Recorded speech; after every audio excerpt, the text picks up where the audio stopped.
I'm Dr Andrew McKinnon. I'm a clinical neuropsychologist and research fellow here at the University of Sydney's Brain and Mind Centre as part of the Healthy Brain Ageing program. Dementia is the single leading cause of disability in Australians over the age of 65.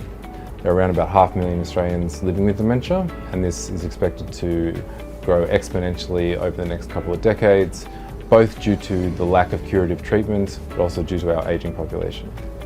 So whilst there is no cure at present, we do know that around a third of dementia cases are attributable to modifiable risk factors that start accumulating from midlife, and this can include things like high blood pressure, diabetes, recurrent depression, and other factors like that. And that's what I'm interested in investigating in this project. So to put things more simply, our hypothesis is that greater sleep-wake disturbances over time are going to put you at greater risk of cognitive decline, the sort of cognitive decline that's likely to lead to dementia down the track.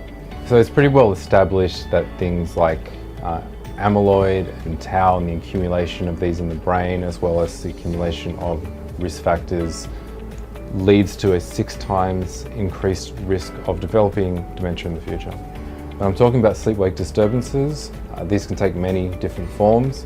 It can include sleep efficiency, so total amount of time spent asleep versus in bed. Sleep fragmentation, so a number of times that you wake up during the night. Sleep latency, which means how long it takes you to get to sleep.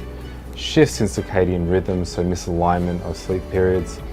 And also sleep disorders like obstructive sleep apnea, which causes nocturnal hypoxemia, which is essentially an inadequate amount of oxygenated blood flowing through the brain during sleep.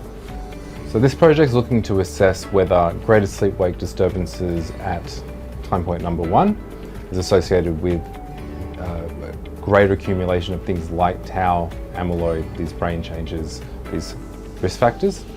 And we're going to collect data at a second point, 2 years later. And the hypothesis is that greater sleep-wake disturbances will correlate with or predict greater accumulation of these factors over time. So with the support of the Dementia Australia Research Foundation and the Race Against Dementia initiative, my project will be using 2 devices to measure sleep-wake disturbances, actigraphy devices and what we call finger oximeters. Actigraphy watches are not too dissimilar to a Fitbit. You wear them on your wrist and they measure things like light and movement, and from this we can determine certain aspects of sleep-wake disturbance like the sleep fragmentation or circadian misalignments that I was talking about previously. On the other hand, oximetry is something that you will wear on your finger for 3 nights, and basically it will allow us to measure changes in the amount of oxygenated blood that's reaching the brain over the course of the night.